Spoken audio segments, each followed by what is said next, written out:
What's your secret? You got the kind of vibe that leaves me speechless. It could be model multitasking genius. Yeah, you got it all. Welcome back to Breakthrough Conversations with Rhoda and Company. So today's conversation, it goes deeper. This is about leadership, healing, and the courage it takes to do both. So the title of this episode is Courage is Built Here, Leading, Healing, and Building Spaces that Transform. I am joined by Justine Froelker, an author, speaker, and corporate trainer with more than 25 years of experience helping individuals and organizations lead with courage, resilience, and authenticity. All words that I love, all things that I love. And Justine is the creator of the Courage is Built Here framework, which equips leaders and teams to build self-awareness, emotional resilience, and cultures rooted in connection and belonging. We all need, I need this framework.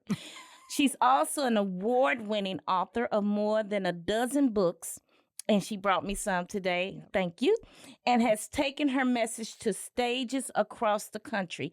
And she's delivered not one, but 2 TEDx talks, including The Donut Effect, Owning Our Stories, and The Permission of the And, where she challenges us to own our stories, embrace complexity, and lead from a place of truth and courage.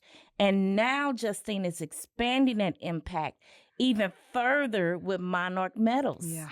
Which I got to see, a retreat space designed for restoration, reflection, and real transformation. So today, we're talking about the intersection of leadership and healing, what organizations are missing when it comes to burnout and culture, and why courage is not optional if you want to lead well. Justine, welcome to the show. Thank you. Dang, that was good. That's Thank you. all about you.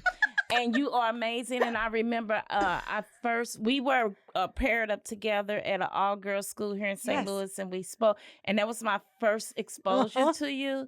So I was like, oh, she's that amazing. was years ago at this point. It was. It was at least 10. I have no idea. Yeah. I know. I love it. Thank you for having me. Thank you for saying yes. Of course. I really appreciate it. So, Justine, you spent over 2 decades in mental health and leadership development. What shaped your path into this work? Yeah. It's so, people always ask, like, how do you get here? And so I'm one of the, I went all in, I was psyched the whole way, right? Like, that's what I went to school for. And it was because of, so I was a dancer growing up, grew up in small town, Iowa, like really small town.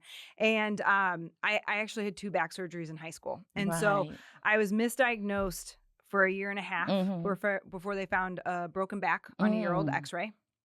And so 2 surgeries, freshman year, senior year, and a body cast, 6 months each surgery. Wow. And so, but in that misdiagnosis time, the first misdiagnosis was early 90s. So they called it conversion hysteria. So psychosomatic, your brain's making it up, nothing's wrong. Right. And they made me go see a sports psychologist. Interesting. And so I would have only been like 11, 12. And I remember thinking, because she taught me how to visualize the pain outside of my body. She didn't know I had a broken back. Right. And so I remember talking, like, what you do is cool. And I actually really love people and who they are and what makes them who they are. And so once graduation comes, like, I was like, peace out. Don't want to be a farmer's wife. I'm going to go to the big city of Kirksville, Missouri. Right. Like, seriously? Like, true and safe. And I studied psychology right away. And I started my career there right away. I worked in substance abuse right away, starting at 19. And then when I moved here to St. Louis for my graduate degree, I started working with clients who struggle with eating disorders. And then I was in private practice for 11 years. And so 8 years ago now, it'll be end of this month will be the end of 7 years. I felt drawn to have more impact and to reach more people. And what better way to do that than to bring my gifts and these skills to the workplace? I mean, we spend more time at work awake than we do at home with the people who love us the most. And especially as a therapist in private practice, what were people complaining about? Work, like their stress. Even though they had a long list of root issues they needed to talk about. And so I took that risk with the support of my husband to what's it look like to build this speaking facilitation business, and leave this thriving private practice, terrifying. And so that's what I've really been doing, bringing these essential human skills to work. Yes. That's a beautiful story. And I remember you sharing it when we were at the event. And you talk a lot about courage. Yep. And well, who better to talk about it? Because you've been having to leverage courage your entire life. Pretty much. Can you imagine you have a broken back and they're telling you it's mental and you need to imagine the pain outside your body? Did it work? Yeah. Actually, like I did, like because I loved dancing, right? Like, and so like I did it. I did it through the pain, which also, let's be honest with ourselves, and it's part of Courage is Built Here. How much of that actually taught me to disembody this body, and like live outside of her, and not listen to the cues, all of those things. And so it's been, there's so many people, like you can take even just that part of my story, so many, like, because I learned really back then what empathy is and what empathy is not. Because how do you sit beside a young girl trapped in a body cast and choose empathy? Really what most people felt was pity. They felt sorry for me, which also made me feel really even more alone. So true. That is so true. So for those that are pretty like visual and, you know, sometimes some words catch on and they become the new word of the year or the buzzword, the word courage. Some people may not even know what that looks like. How would you describe what it looks like in action? So the Latin root word of courage actually means to tell your story with your whole heart. And so for me, Courage is Built Here is, like, I want to teach you the skills, tools, and language, the actual practices of how to receive it, how to live it, how to model it for other people. Those pieces. And people will ask me a lot, like, you called it Courage is Built Here, where's here? And well, here's in your head. It's in your head. Like, it's in your head. It's like in the stories that you tell yourself. It is, of course, in growth mindset. It has to be more than just positive affirmations. You have to actually like dig up the weeds of the poison ivy and get to root cause. But it's built here. It's in our heart, our soul, our spirit, whatever you want to call it. But most of all, it's built here. Like, this is where courage is built. It's in seeking to understand people and actually having real authentic connection, not what's really become transactional. Like, people are very desperate for real right now.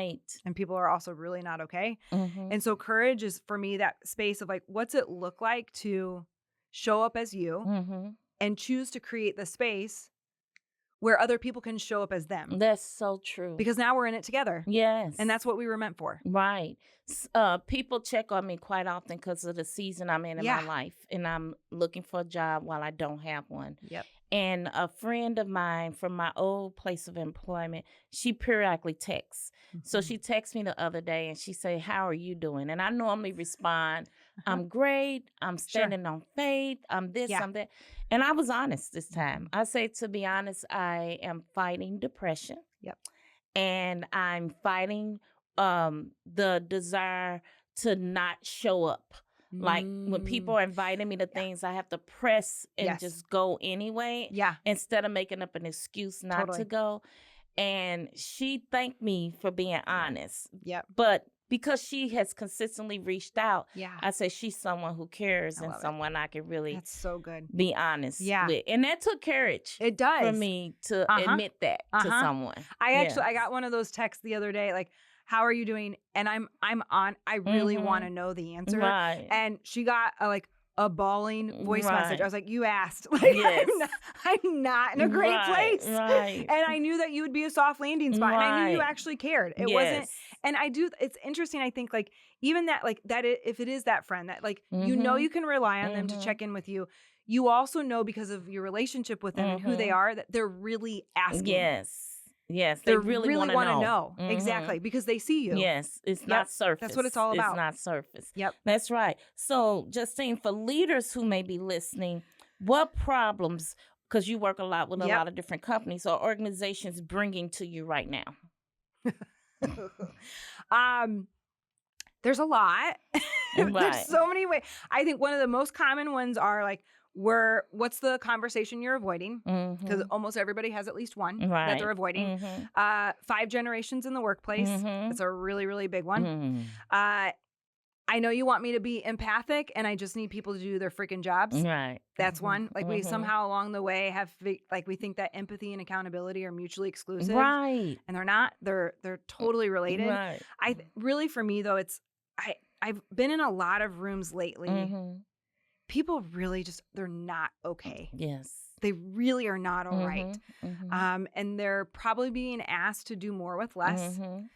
Technology is changing so fast. AI. And they're struggling to understand it, or they feel threatened by it, or they're just not trained on it. They don't know enough about it.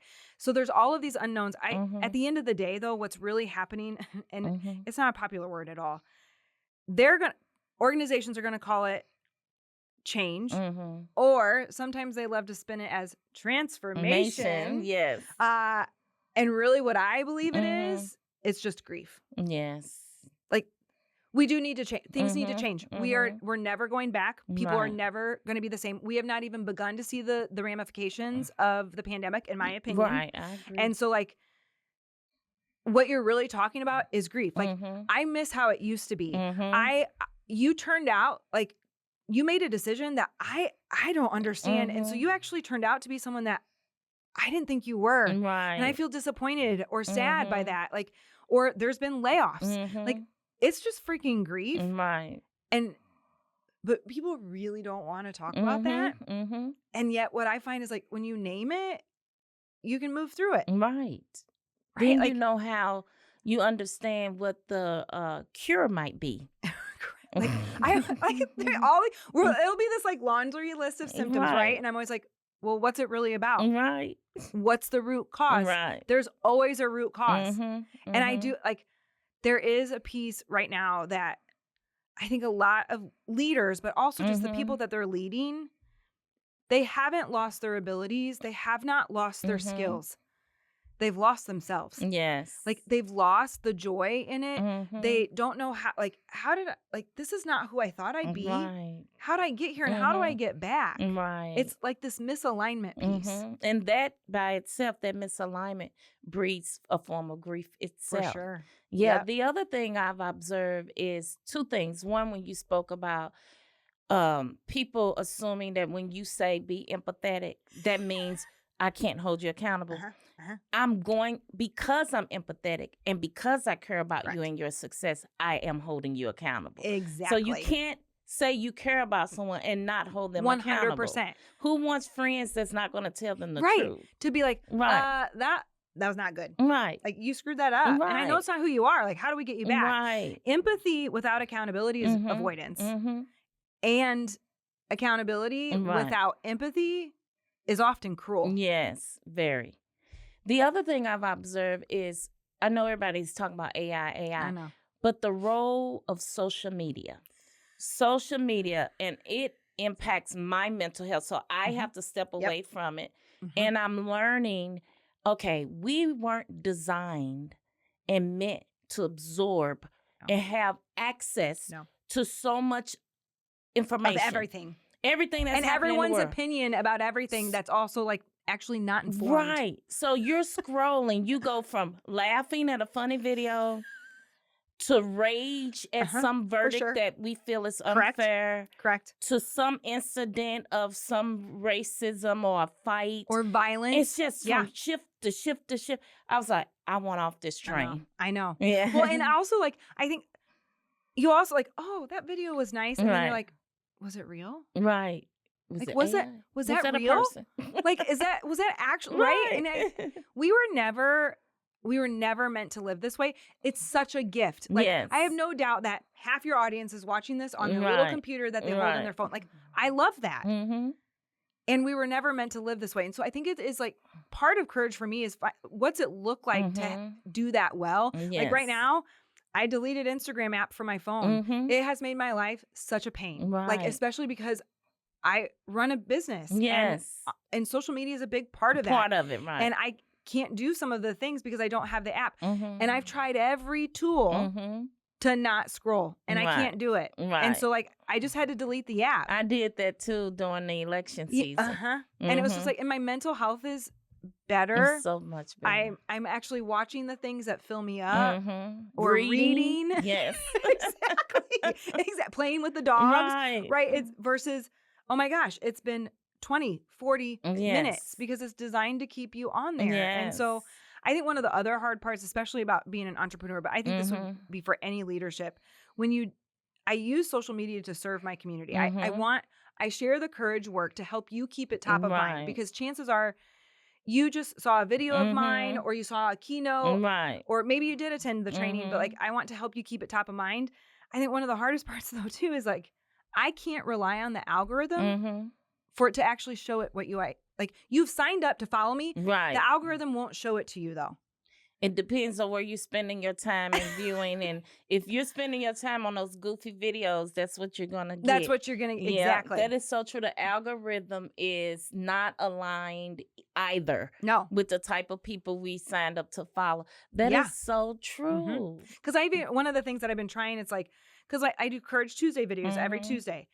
I've been making them longer because YouTube is that's where you can maybe at least try to monetize. Like, I don't know. And the algorithm's a little bit more reliable. Well, I can't post long videos on Meta. They're not shown to anyone. They literally will say, your video will not be shown to anyone unless it's under 3 minutes. And so now it's like, okay, do I just post the long video on LinkedIn and YouTube, but then take the reel and post it on Meta? But then you have to ask people to do an extra step to go. And it's like, everything is actually built against us. Right. I'm just trying to serve. Like, I don't know. Yes. And so it is this weird spot of like, am I doing things in service of being okay and at the cost of my business? Right. Sometimes it feels like that. And I understand, because I'm in a similar boat. And the one thing I do try to do, I'll go out there to post about our women's retreat. Absolutely. Or I'll say to myself, I need to put some positive out in the world. So I'll post something positive. Absolutely. But then I'll still, when you get out there, I'll scroll a few your minutes. thumb just goes. And then I end up, it's so hard for me not to respond to some of the ignorant comments. Yeah. But I do it with kindness. I'm always kind. But I said I'm not going to respond. The reason why we ended up there, we were talking about courage and how people aren't doing well. And I think that social media plays into it. Plays a big part of that. For sure. Because you're also only getting a snippet. Right. So your Courage is Built Here framework. Walk us through that. Yeah. So Courage is Built Here has 5 pathways. Pathway 1 is feel it all, how to feel our feelings and not be our feelings. Right. And social media is a great place to, like, perfect example of people being their feelings. Right. But that pathway, we start with values. So, like, who are you? What are your 2 deep roots? You only get 2 core values. Like, what are your deep roots in the soil of what I call, like, the human foundations of love, connection, courage, resilience, things like that. And so we start with values and we walk into emotional well-being because most of us don't really know how to feel our feelings well. Right. And then pathway 2 is embody again, how to take care of ourselves. Because I really found the more rooms I was in with any level of leadership, even if you don't manage people, very few people know how to take care of themselves. They're not getting good and enough sleep. They don't have routine. No. They don't drink enough water. They don't, like, just all these things. And so I think it was the therapist in me to bring that in. Right. Pathway 3 is be fully you, how to show up authentically. So that's the whole vulnerability, self-compassion piece. And then pathway 4 is the really big, it's the big chunk. It's love others well, which some people get really squishy about that. They're like, oh my God, I don't want to love people at work. So I always tell them, like, if that's too squishy of a word, you can shift it to care, dignity, respect. Like, you're a human being. Right. And I spend 40 to sometimes 80 hours a week here. Like, I hope you care about the people you're at working the end with. of the day, we're humans. Right? Yeah. And so that pathway is like, how do we live with, relate to, and lead others well? So it's a really big chunk. Like, so we start with shame resilience. So, like, how does shame show up in you? How's it come out of you? How's it show up in our organizations and in our relationships? We, of course, talk about empathy and accountability. We operationalize trust and really talk about how we actually build and also repair trust when it's been broken, because it's going to be broken. And we talk about feedback, curious language, hard conversations. So it's a really big chunk of the curriculum. And then Pathway 5 really kind of is the culmination of all of it, and really ends up on how do I help you restory your story in order to restore your courage. I love So that. we've got to like rewrite a lot of the beliefs that you have because they are not true. Yes. And so we're going to rewrite them and restory them. And so yes. it's the full training is a full 3 days, which it's a big ask for people, and there's nothing to cut. But it's worth it. And so the next question that comes naturally to mind for me is organizations that embrace this framework, what stands out about their leadership, their culture versus others that don't? Well, not every organization is able to embed it, right? Like it's often that I get the call that like our managers really need you. Like they're the ones dealing with all the people issues. And then I get to have that conversation of, they report to you though. Right. And they're going to have a framework and language, and you're going to ask them to use it. How do they have conversations with you? Right. If you don't have it too. And so it's been interesting. Like whenever I have an organization reach out, like I always tell, like, what I want you to do is the full training. That's the most impactful. And it's the biggest bang for your buck and your investment. And then we like talk about how to like support you to embed it. Usually what I get is, we need a culture change. Help us and fix us in a 1-hour keynote. Right. And then, so then we get to have that conversation. And so I'm usually able, it's wild. Like I'm usually able to help them, like, what would it look like? What could it look like to maximize your budget by, what if it's 4 workshops throughout the year? What if it is sending your leadership to the full training, and then we do a keynote for everybody? But then because the leaders have been through the whole training, we get to do accountability. I help them embed it because it will embed faster and deeper when it trickles down from the top. Yes, I agree. It's a hard sell. Yes. It's been hard. Like, because the question's always, well, what's our return on investment? It's like, well, it's not automatic, and it's going to be in it's your people. Yeah, it's going to show up. It does in show your up. culture. It's going to show up in your metrics around employee engagement, leader. Yeah.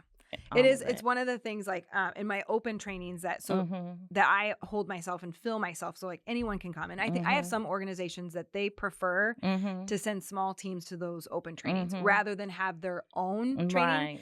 Like I have one manufacturing company, they love sitting. They're like, we love sitting next to people that are not in our field, who look different than us, and because really what you learn the most is, you too? Right. Oh my gosh. Yes. I didn't, like, you have that same issue? Yeah. Like, because we have way more in common than we don't.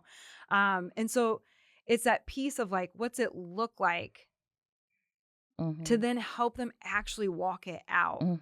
And I'm a huge fan of scaling. So let's create small pockets of magic.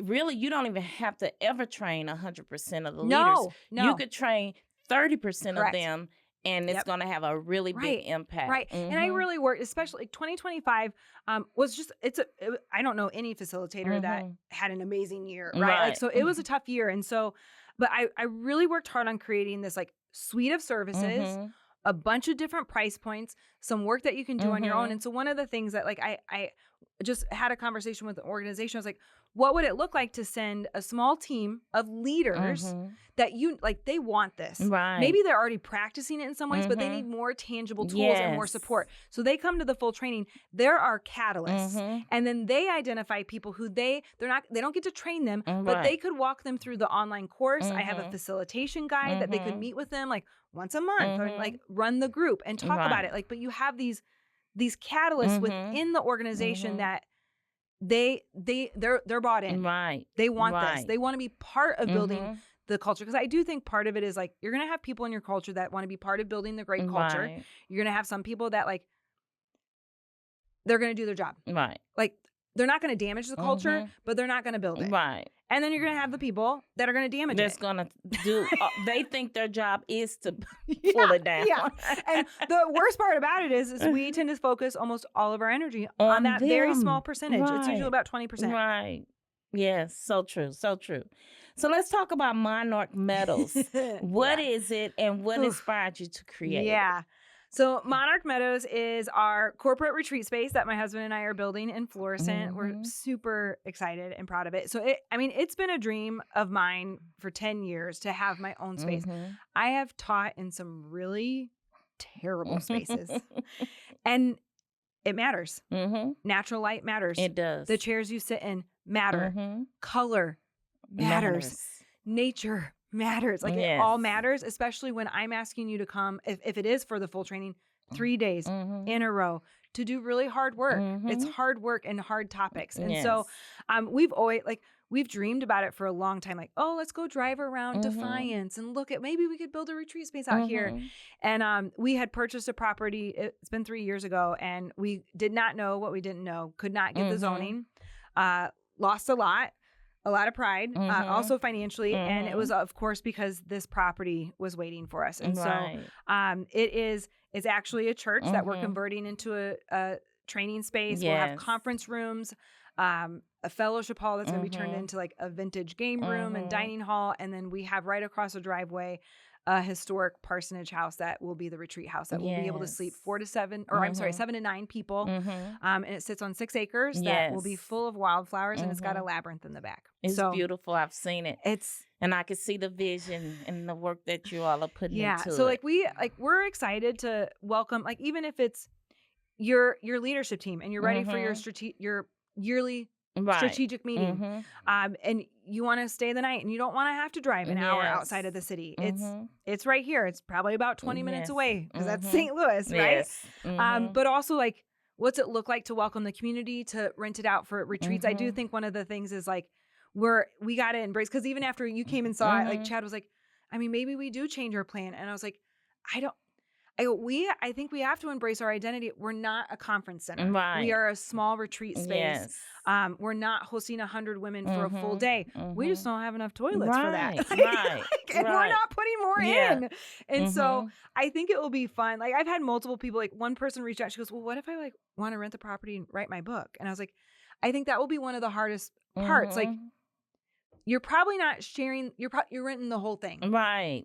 And so we've had some people say, like, what if you have like a winter rate? Because people in St. Louis, they're not going to be outside in the winter. They're not like you from Iowa. Like, I'm outside in the winter. But like, and so it's like, could you rent the house and the training space separately? And so we're like, some of this is learning as we go. And also like bringing in people who have lots of ideas and different gifts than ours. To help us like have this space that really, I think, people will heal and transform in.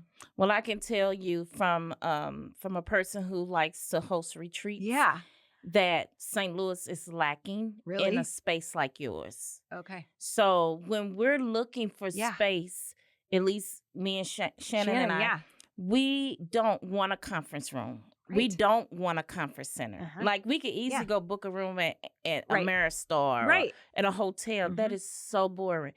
The space is part of the experience we're trying to create. Really is. And even ours, we have a rule: no technology, no PowerPoints. Ooh, so every session or segment is really engaging and inspiring, and it's interactive. We don't want people turning, looking at a presentation all day. So what you're building is really needed. And it's so unique that it was a church that has such a good aura already to it. And then the greenery, the space you had, it's going to be awesome. I had a CEO, he goes, Justine, I think you need to be prepared. Like, I think it's going to be, it's bigger than you. He goes, we're tired of meeting in white, black, and gray conference rooms that are drenched in concrete. Like, people really are tired of it. And so, like, and you just told me that like this place has color and all this funky vintage furniture that like I would never have in my house, but I could go stay at yours. And I was like, yep, that's that's the vibe. That orange couch does feel like it's made out of carpet because it's from the 70s, and I love it. It has a vibe, a whole vibe.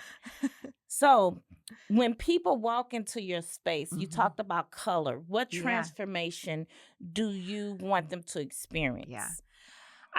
Really, it's this soft landing spot to explore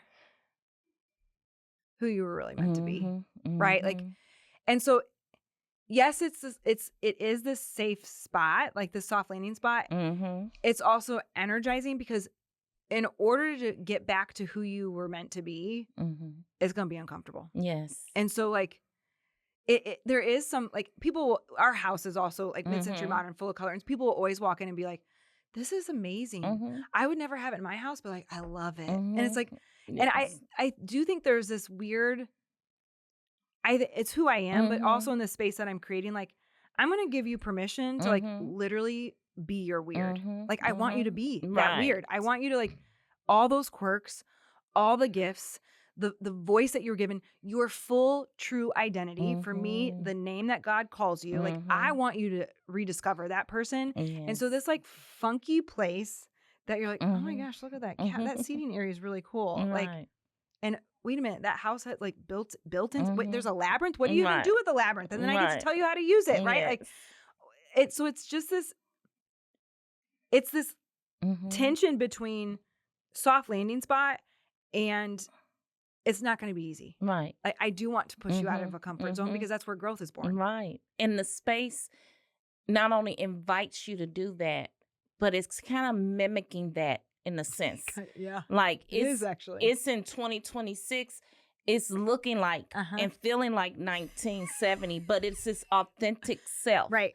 And so many of us don't even know who that person is. And I think it's so sad because when you don't show up as the person God intended you to, you're not only depriving yourself, you're depriving the rest of us of the gift of you. Yep, it is. I had a leader tell me one time, she said, I want to coach you because there's no reason why you shouldn't be at the next level, which was a C-suite. Okay. As if everybody wants to be a C-suite. Sure. And I said, tell me more. And she said, well, you are going to have to deny a part of yourself. And she said, I was always taught that you need to wear like black and blue. And anybody that knows me know that that's that is not happening.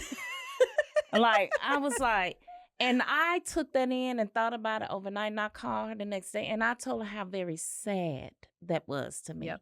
I said, well, if that's what it takes, girl, I don't even want it. Fit the C-suite profile. I said, I don't want it. No, if I have to deny who I am. Right. So that's true. That retreat center is meant for that. I've heard you say that people, especially leaders, need to do their own work. What does that actually mean? You can't give what you don't have. Period. Right. That like, if you are not forgiving yourself, you're not going to be able to forgive anyone else. If you can't show up and follow through for yourself, you really actually, I mean, you think you are. Right. It has a wall. It has an ending point, like whether or not it's going to be your health or a relationship. Like, something will have to give because you cannot give what you don't have. And so it's interesting. Like, I think we say like, oh, self-awareness and you got to lead yourself. Yes. And part of that is like, in order to turn toward one another, we have to turn back toward ourselves. And so like it is this constant circle that it's not just my self-work. It's like also choosing to lean in and do that work with you. And also saying like, I want you to do this work with me. I want you to do it with me too, so that we can like grow and move forward together. It's truly an inside out job. Oh, for sure. Wow. So this is confirming something for me. I've started writing a leadership book. Love it. A vision that the Lord gave me. It's titled Make Them Remember. It's the 7 principles to build your leadership legacy. Love it. The very first chapter. And I'm not talking at them. It's baked into a story. The very first chapter, the very first principle is owning your story. Yep. I was like, this is so true. We don't, our stories impact how we lead and how we show up. Yeah. And sometimes we tweak that story over time. So true. And take it so far from the truth of what it really was. Or like, one of the other things I've been really feeling called to like my posts on social media this week are pretty vulnerable. And it's because like I kept feeling this like disconnect of like performative, like people think it's actually like way bigger and better than it is. And it's like, no, I'm really actually struggling. Really, like business is tough right now. Like I know it is for a lot of people, but like it's scary tough right now. And so like one of the things that God has really asked me to do, like especially with Monarch Meadows, he keeps telling us like make the impossible look possible.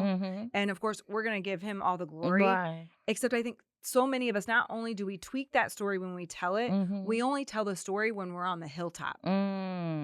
Like after the harvest has come, after the fruit is in our hand, after God has delivered, after we've gotten the promotion.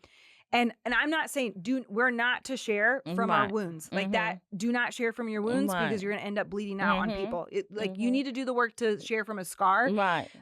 And I still think that's still like, what would it look like for more of us to share? Like, no, it's kind of brutal. I'm actually going to share this part that's hard. And I know it's going to be okay. I can't see how right now. I know it will, but I'm not going to just tell you like, oh, it's really hard back there. Yeah, that's a greater testimony, in my opinion. It's a bigger impact in the moment. This is what I'm living. This is what I'm experiencing. Natural eye, it looks impossible. By faith, it will not remain this way. And they get to see that turnaround. Yeah. I love that. It is not like one of the things I just shared this in my entrepreneur group. Like all I keep hearing, it's actually more of a faith-based one, which I love. And so like all I keep hearing is keep going. It's coming. Wait, what exactly does keep going look like? And like, what's it? And could you say when? Like, we want specifics. I'm really like, will you keep talking? Give me some more specifics. And it's there.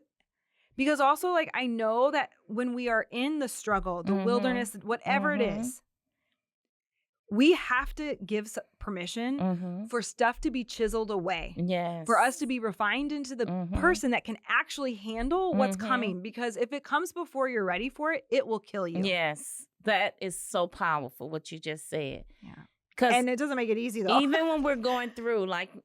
In my scenario, I keep saying, why did this happen? I know. Did I do something wrong to deserve? Like, I just keep questioning.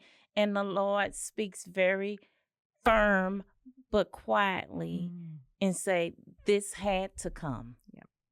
Because of what's coming. You haven't seen what's next. Yeah. So true. So true. So, Justine, what's one truth leaders avoid that's holding them back? That I can't say the thing.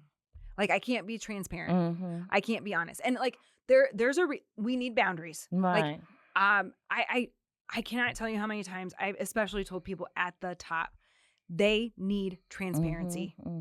And that doesn't mean that you are telling them everything. Not appropriate, not safe. Sometimes it just sounds like this is what I know and it's what I can tell you. There's a whole lot that I can't. And I know that that's hard. Right. And you get to have the feelings that you have about it. It doesn't mean that I can tell you that. And I hope that we have enough trust between us that you can trust me with that. Yes.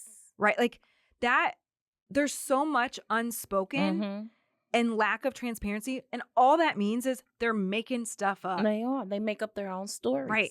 And that's actually eroding even more at the trust and the culture. Yeah. And then they take actions and make decisions based on these stories that they've told themselves. Yeah. And I also think that they need permission to be transparent to that degree. That's true. That's very true. That I once had a leader. It was like a mixed group. His HR department was in the room with it. And he goes, I can't admit that I screwed it up. And I've never said I'm sorry. And I was like, I go, do you think that helps build trust with your people? And he was like, I mean, I'm the boss. Like I'm supposed to, like, if I lose it, everyone will lose it. And I was like, we're different people. People actually, you're probably building more trust with people when you say like, I screwed that up. Right. Like we messed it up. Or like, I know this is what we said we were going to do. We now have more information. We actually need to pivot. Rather than just like pivoting and like people are like, what the heck? They don't even know why. Right. To be able to like say like, we didn't have this information or like actually it didn't work out the way we thought it would. Like what would that transparency be like? Yes. And his HR raised a hand and she goes, and every time you don't own it, I trust you even less. That is so true. And you could just tell he was just like, oh. And she goes, Like when you show me your humanity, I know you actually care. That's right. It's okay to be vulnerable. Mhm. And when you're vulnerable, it makes me feel safe to be Exactly. vulnerable. Exactly. And guess what? When I have in an environment where I have high trust, I can perform at the top of my game. For sure. For sure. Yes. Yep. I wish that leaders would understand that just because you have a title doesn't mean that people are bringing their best selves and Right. doing their best work. Right. Nope. So if the company doing great, you can be doing even better. 100%. Yes. For sure. For sure. Justine, I could talk to you all day. But I'm going to move to the rapid fire round. I have these 3 questions. I just want you to answer whatever comes to mind. One word that defines courageous leadership. Truth. Truth. I love it. A habit every leader should build immediately. It sounds too squishy, but do the work to love yourself. Yes. Because then can you love others. Yep. Like you said earlier, you can't give something you don't have. Yep. I love that. And one thing leaders need to stop doing today. I got two. Okay. Your work as your identity. Mhm. It's not. Right. It's not your identity. Mhm. And 2, stop not saying the thing. Yes. Like you just say it. Right. Say it. Yes. Awesome. So you all that are listening, you heard it from Justine Froelker. You heard it from Justine. Don't take my word for it. Yeah, your energy is exceptional. Thank you. It's amazing. So you can't help but feel giddy. I just love it. So you do a lot of things for a lot of people. How can people find you? What are the services you can offer them? What are the problems you can help them solve? So there's no shortage of Justine content on all of the different platforms. Everything's just my name. I have a lot of different online course. I have a free courage circle that we gather twice a month. I've got a values workshop. I have all the books. Where do you want to begin? Yes. When it comes to whether or not you're a small business owner or you're a lead, I just had somebody. She was like, she goes, I finally asked my boss if I could do this training. And he was like, of course you can. And we'll pay for it. And it was just, your company doesn't have to bring me in. You could just come. Right. And you actually probably, depending on the size of your organization, have your own development budget. Yeah, right. That's so true. What if you came? Right? And I offer scholarships and things like that. But I think there's a piece that if you are feeling your people at home get the worst of you, or you've lost your joy or you don't know how to get your values back in your work, that's what this work solves. That's really what it is. Yes. And so whether or not it's a keynote workshop training, there's just lots of different ways for me to design what your company or your small team needs, or even you as an individual, for me to point you to okay, start with online course. It's self-paced. Do that. And if you love it, come to a full training or bring me in or things like that. There's just, I think one of the things that it kind of works against me is there's endless ways to do the work. Right. And at the same time, I customize it because every team and business and leaders have different needs. Yeah. So you're really good at meeting people where they are. Yeah. While also pushing them a little bit. Yeah. That's awesome. Well, Justine, again, thank you for You're saying welcome. yes. This was powerful. You reminded us that leadership is not just about results. It's about how we show up, how we lead ourselves, and how we create spaces where people can actually thrive. So I love the work you're doing. Thank you. Especially with Monarch Meadows. I'm going to be leveraging that space in the future. Yes. Because you're not just talking about change. You're creating environments where it can actually happen. So for those that are listening, if you want to connect with Justine, everything is Justine. Yep. Everything's Justine Froelker. Yes. Bring her into your organization or go to her, as you heard her say. Yep. We all have development budgets within our departments. Yep. Or as individuals, they normally give you a budget. And learn more about her retreats that are upcoming, her courage circles that you do twice a month, which I want to learn more about. And we're going to drop all her information in the show notes. And to everyone listening, courage is not something you wait for. It's something you practice. I'll see you next time on Breakthrough Conversations with Rhoda and Company. Hey, what's your secret? You got the kind of vibe that leaves me speechless. It could be model multitasking genius. Yeah, you got it all. Hey, what's your story? A kick-ass mom and 40 under 40. A soccer practice in your high heel glory. Yeah, you do it all.